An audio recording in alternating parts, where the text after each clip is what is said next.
مولاي صل وسلم دائما أبدا على حبيبك خير الخلق كلهم مولاي صل وسلم دائما أبدا على حبيبك. Bapak Ibu semua yang saya hormati, saya akan menyampaikan pengantar singkat tentang fikih ya.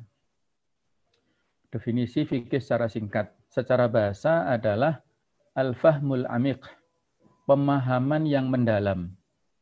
Kalau di dalam Al-Quran Allah berfirman seperti penggunaan ayat ya Syu'aibu ma nafqahu katsiran mimma taqulu. Wahai Nabi Syu'aib, kami enggak begitu paham dengan apa yang kamu katakan ya. Mereka seolah-olah enggak paham ya. Padahal Nabi Syu'aib ini adalah orator. Dia adalah kalau khutbah itu sangat meyakinkan, tapi mereka seolah-olah nggak paham ya, nggak mau menerima risalah yang dibawa Nabi Syu'aib ya. Jadi ada kata-kata ma nafqahu. Ma nafqahu yakni ma nafhamu. Kami tidak paham. Nah itu maknanya begitu. Sedangkan secara istilah syar'i, ilmu fikih itu adalah al-ilmu bil ahkam syar'iyyah al-amaliyah al-muktasab min adillatiha at-tafsiliyah. Ini pengertian fikih menurut Imam Syafi'i ya. Ada banyak pengertian istilah menurut para ulama, tapi saya ambil yang populer lah ya, bukan karena ada kesamaan nama, bukan ya, tapi ini pemahaman yang saya kira sangat pas lah, karena kalau kita membahas ilmu fikih ini tidak bisa dilepaskan dari ilmu usul fikihnya. Sementara yang menyusun ilmu usul fikih, ulama pertama itu adalah Imam Syafi'i, yaitu Syekh Muhammad bin Imtir Asy-Syafi'i dalam kitab Ar-Risalah. Yang sebelumnya belum ada, baru pada saat beliau menyusun kitab Ar-Risalah, disitulah ada disiplin ilmu usul fikih. Usul fikih itu sebagai pondasinya, fikih sebagai buahnya atau sebagai batangnya, kalau usulnya sebagai akarnya. Jadi ilmu fikih adalah ilmu bil ahkam asyariyah. Ilmu atau pengetahuan tentang hukum-hukum syariat. Bukan hukum-hukum alam ya, bukan hukum-hukum matematika, bukan hukum-hukum nahwu, bukan, tapi hukum-hukum syariat. Al-amaliyah, syariat di sini yang sifatnya amaliyah, praktis, yaitu perbuatan. Bukan al-ilmiyah. Jadi kalau hukum syar'i itu ada dua macam, ada al-ilmiyah, kaitannya dengan al-aqadiyah, tauhid, masalah keimanan. Tapi kalau al-amaliyah yang sifatnya praktis, perbuatan. Kalau Abu Hanifah mendefinisikan fikih itu semuanya, baik itu masalah akidah sama masalah ibadah atau muamalah masuk ya. Tapi kalau dalam pembahasan definisi yang ini lebih khusus, fikih itu adalah merupakan hukum-hukum syar'i yang terkait dengan masalah perbuatan ya, amaliyah. Baik itu ibadah ataupun muamalah, bukan kaitannya dengan keyakinan atau ideologi. Al-muktasab yang diambil dari dalil-dalilnya yang rinci. Al-muktasab, ya ini al-ma'khud yang diambil. Sehingga fikih itu adalah merupakan produk ijtihad. Produk penalaran, kesimpulan dari dalil-dalilnya, al-adillah at-tafsiliyah. Apa saja dalilnya nanti kita sebutkan ya. Jadi para imam ahli fikih itu disebut al-mujtahidun ya, yang mereka itu bertingkat-tingkat ya. Kalau imam madhab yang 4 adalah disebut mujtahid mutlak, punya independensi dalam hal berijtihad ya, dan mereka sudah sangat eksis di sana dan punya banyak murid, punya buku-buku ya, yang walaupun sebenarnya bukan hanya 4 itu para imam madhab, tapi yang populer ya 4 itu ya, yaitu Imam Abu Hanifah dengan madhabnya madhab Hanafi, Imam Malik yaitu madhab Maliki, Imam Syafi'i madhab Syafi'i, dan Imam Ahmad madhab Hambali. 4 itu yang populer. Adapun yang di luar ini masih banyak ya.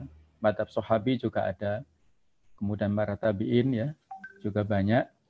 Tapi yang eksis adalah yang 4 ini ya. Jadi mereka ini mengambil kesimpulan dari dalil-dalil yang rinci. Sehingga misalnya tentang wajibnya sholat 5 waktu. Karena ini merupakan kesepakatan dan sudah dasarnya itu jelas, dalilnya jelas dari hadis, furidat alaikum khamsu salawat, diwajibkan kepada kalian 5 waktu itu secara eksplisit dalam hadis, maka di sini tidak perlu ijtihad lagi. Itu sudah merupakan sesuatu yang hampir-hampir ke masalah badihiyat atau bahasa yang aksioma ya. Jadi tidak perlu memerlukan ijtihad lagi karena sudah jelas itu sesuatu yang ada dalilnya. Jadi sedikit perbandingan kalau usul fikih itu kan yang dibahas ini sekaligus nah ini ya. Jadi kalau objek pembahasan fikih adalah amaliyah atau perbuatan hamba yang mukallaf yang sudah terkena beban syar'i secara umum yaitu kulli ataupun menyeluruh mencakup hubungan manusia dengan Allah, hablum minallah ataupun hablum minan nas. Jadi objek pembahasan usul fikih adalah af'alul mukallafin. Sedangkan objek pembahasan usul fikih itu adalah al-adillah, dalil-dalilnya. Jadi kalau misalnya kalau tentang usul fikih itu menganalisa bagaimana firman Allah wa aqimus shalah, tegakkanlah sholat. Itu dianalisa bukan sholatnya, tapi yang dianalisa adalah khitab yang berupa redaksi kata perintah itu aqimu, dirikanlah. Kata perintah al-aslu fil amri lil wujub. Pada dasarnya perintah itu memiliki konsekuensi kewajiban. Karena yang diperintahkan Allah dalam ayat ini adalah sholat, maka hukum sholat menjadi wajib. Nah, hukum sholat menjadi wajib, itulah produk fikihnya. Sumbernya dari mana? Sumbernya dari al-aslu fil amri lil wujub. Sumbernya dari dalil tadi itu. Jadi, fikih adalah produk dari usul fikih. Kalau kita belum paham masalah usul fikih, jangan memberi fatwa tentang masalah fikih, nanti berantakan akhirnya ya. Jadi harus difahami dulu pondasinya. Ibarat bangun rumah, tidak mungkin kita bangun tembok, bangun atap, nggak mungkin, harus ada pondasi dulu ya. Nah, seperti itulah tentang keterkaitan singkat saja masalah usul fikih dengan fikih itu. Dan dalam hal pembahasan adalah af'alul mukallafin, yaitu perbuatan-perbuatan seorang muslim yang sudah kena beban taklif. Apa temanya? Yaitu ibadah. Seperti toharo, sholat, zakat, puasa, haji, tentang masalah hablum minallah, ibadah mahdhah. Sedangkan yang kedua adalah ibadah sosial, yaitu ibadah muamalah. Dalam bentuk muamalah hablum minan nas. Seperti hukum keluarga, al-ahwal asyakhsiyah, pernikahan, perceraian tentang warisan dan sebagainya, masalah transaksi keuangan, jual beli, sewa menyewa, gadai, bahkan ayat yang paling panjang dalam Al-Quran adalah masalah moneter, masalah keuangan.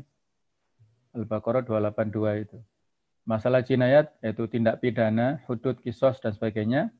Masalah al-qadha, yaitu peradilan, persengketaan, dan sebagainya. Kemudian hukum internasional. Ya. Jadi al-alaqah dauliyah, ya, hubungan internasional antar negara Islam dan lainnya, tentang masalah jihad, perjanjian, dan sebagainya. Ini kajian yang sangat luas ya. Jadi ketika kita bahas masalah fikih, itu bukan hanya rukun Islamnya, tapi masalah muamalah, masalah hablum minan nas, masalah bagaimana menata pemerintahan, itu dibahas di dalam masalah fikih ini. Sehingga kalau selama ini barangkali kita belum melaksanakan hukum-hukum fikih ini, maka ini PR bagi kita semuanya ya. Ternyata masih ada sisi-sisi yang parsial dalam hal keislaman dalam diri kita ya. Yang ketika Allah perintahkan ya ayyuhalladzina amanu dkhulu fis-silmi kafah, totalitas kita harus masuk Islam, ternyata masih pilih-pilih kita ya. Kalau soal ibadah sami'na wa ata'na ya Allah. Tapi kalau soal muamalah, tentang masalah ya ayyuhalladzina amanu kutiba alaikumul qisas, diwajibkan pada kalian tentang masalah qisas itu sami'na wa asoina. Kita dengar tapi kita belum bisa melaksanakan ya Allah. Kurang lebih seperti itulah PR bagi kita semuanya ya, yang belum sempurna. Nah, sumber fikih para pemirsa yang berbahagia, Bapak Ibu sekalian, sumber fikih tadi sudah kita sebutkan min adillatiha tafsiliyah. Dari dalil-dalilnya yang rinci. Dalil-dalil yang rinci ini banyak, tapi yang inti ada 4. Kalau diringkas lagi ya 4 ini, yang 2 ini ya, Al-Quran dan Sunnah.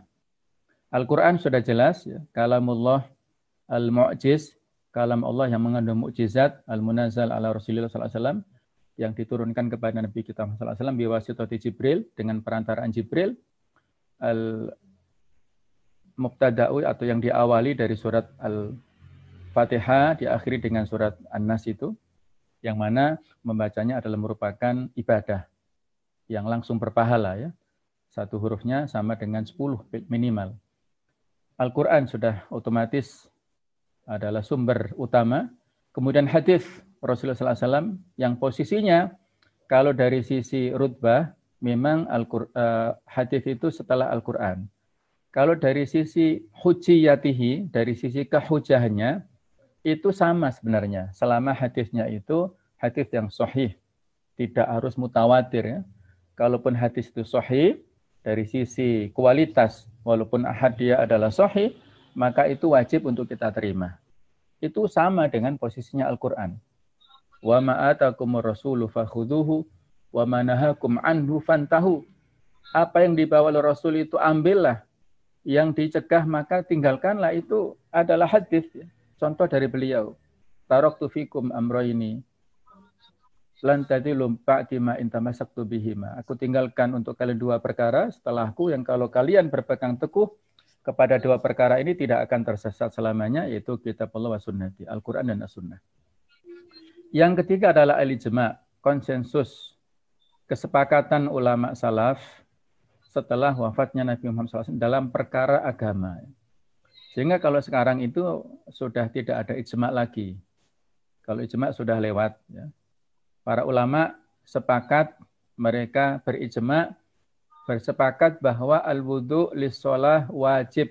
Wudu untuk sholat itu hukumnya wajib misalnya. Itu hasil kesepakatan dari tentunya dasarnya hadis. Ya. Kesepakatan ini, ijma' ini tidak berdiri sendiri, tapi ada pijakannya, dalilnya, Al-Qur'annya ada, hadisnya juga ada ya. Kemudian disepakati lebih lanjut oleh para ulama, baik itu dulu level sahabat, kemudian level tabi'in, level tabi'ut tabi'in ya. Itu mereka punya otoritas ya, atau punya, karena dekat dengan masa risalah, terutama yang ada legalitasnya itu adalah khulafa rasyidin ya. Dalam hadis pernah dikatakan, alaikum bisunnati wa sunnatul khulafa rasyidil mahdiyyin min ba'di. Kalian harus mengikuti kebiasaanku, sunnahku, dan sunnah kebiasaan yang telah dicontohkan oleh khulafa rasyidin yang 4 sesudahku itu. Abu Bakar, Umar, Utsman, Ali itu. Sehingga misalnya kalau kita temukan perkara yang belum ada pada zaman Nabi sallallahu alaihi wasallam, misalnya adzan Jumat yang 2 kali itu mulai pada zaman Utsman. Sejak zaman Nabi, zaman Abu Bakar, zaman Umar belum ada ya, yang dua kali adzan ya, baru ada setelah zaman Utsman. Kita nggak boleh kemudian membenturkan 2 pendapat ini. Kamu mau pilih sunnahnya Utsman atau sunnahnya Rasul? Tidak boleh seperti itu ya. Semuanya ini sunnah. Semuanya ini baik dan semuanya ada dalilnya. Karena Utsman ini adalah salah seorang khulafaur rasyidin dan punya otoritas. Wa sunnatul khulafaur rasyidin al-mahdiyyin min ba'di. Jadi tidak boleh kita benturkan perbedaan pendapat seperti itu, dan ini justru memberi peluang murunah, memberi peluang kepada kita untuk memilih. Salat tarawih dengan berjamaah yang itu dicetuskan ijtihad dari Umar bin Khattab. Pada zaman Nabi sallallahu alaihi wasallam hanya 3 kali tarawih saja secara berjamaah, kemudian beliau tidak sholat lagi di masjid, khawatir dianggap wajib. Maka pada zaman Abu Bakar, orang-orang sholat sendiri-sendiri ya, di masjid. Pada zaman Umar, para sahabat sholat di Masjid Nabawi kok sepertinya tidak efektif sendiri-sendiri. Maka Umar menentukan imam, yaitu Ubay bin Ka'ab, untuk menjadi imam besar Masjid Nabawi. Kemudian para sahabat berjamaah di belakang Ubay bin Ka'ab dan beliau menyaksikan kekompakan para sahabat. Maka Umar mengatakan, ni'mal bid'ah hadhihi. Ini adalah sebaik-baiknya bid'ah. Secara lughatan ya, maksudnya secara bahasa ya. Ini masih ada diskusi ya, apakah memang ada bid'ah hasanah ataukah semuanya sayyi'ah, itu ada pembahasan tersendiri. Qiyas analog, menyamakan hukum suatu hal yang tidak ada dalilnya dengan yang ada dalilnya karena kesamaan illah atau sebabnya. Narkoba kalau dicari di Al-Quran tidak ada, yang ada adalah khamr, maka dianalogkan narkoba dengan khamr. Ilatnya apa? Al-iskar ya, memabukkan itu ilatnya. Hukumnya apa? Sama dengan khamr, yaitu hukumnya haram. Di luar dari empat ini ada khilafiyah tentang masalah istihsan, masalah mursalah, masalah syar'u man qablana, kemudian perilaku para sahabat, al-istishab, kemudian tentang tradisi, itu perbedaannya. Tapi intinya adalah yang empat ini ya. Baik, saya selai dulu materinya untuk yang materi sesudahnya ya.